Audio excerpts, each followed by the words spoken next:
చేపట్టారు. చిత్తూరు జిల్లా కుప్పంలో ఘనంగా తిరుపతి గంగమ్మ జాతర మహోత్సవాలు సాగుతున్నాయి. ఈ నేపథ్యంలో తిరుపతి గంగమ్మ శిరస్సు తెర తొలగింపు కార్యక్రమాన్ని వైభవేతంగా నిర్వహించారు. అమ్మవారిని దర్శించుకునేందుకు అశేష సంఖ్యలో విచ్చేసిన భక్తులు గుండుబావి వద్ద అమ్మవారి శిరస్సుకు ప్రత్యేక పూజలు చేశారు. తిరుపతి గంగమ్మకు మొక్కులు చెల్లించుకుంటున్న భక్తులు ఎటువంటి సంఘటనలు జరగకుండా భారీ బందోబస్తు ఏర్పాటు చేసిన పోలీసులు. స్వామి బోధానంద గోసేవ ఆశ్రమం సైథాపూర్.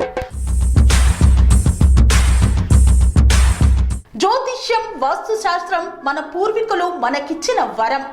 దుర్గాదేవి, కాలభైరవ ఉపాసనతో వాక్సిద్ధి పొందిన శ్రీ శ్రీ బోధానందగిరి స్వామివారు మీకు ఎలాంటి సమస్యలున్నా, వాటిలో ముఖ్యంగా ధన నష్టం, ఆరోగ్య నష్టం, భార్యాభర్తల మధ్య గొడవలు, ప్రేమించుకున్న వారు దూరం అవడం, ఎన్ని సంబంధాలు వచ్చినా పెళ్లి ముడి పడకపోవడం, రోడ్డు ప్రమాదాలు, అప్పుల బాధలు, వ్యవసాయంలో నష్టాలు, పెద్దల మాట పిల్లలు వినకపోవడం, ఆరోగ్య శాంతి, గృహశాంతి, మనశ్శాంతి లేకపోవడం, ఇలాంటి సమస్యలు ఉన్నట్లయితే ఒక్కసారి స్వామీజీని కలవండి.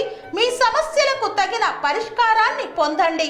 అంతేకాక అన్ని రకాల వ్యాధులకు గోపంచకవ్య మరియు మూలికా వైద్యం చేయబడును. నమ్మకంతో రండి, ఆయురారోగ్యాలతో వర్ధిల్లండి. మా అడ్రస్ స్వామి బోధానంద గోసేవ ఆశ్రమం సైథాపూర్, వీరభద్రస్వామి గుడి దగ్గర, యాదగిరిగుట్ట.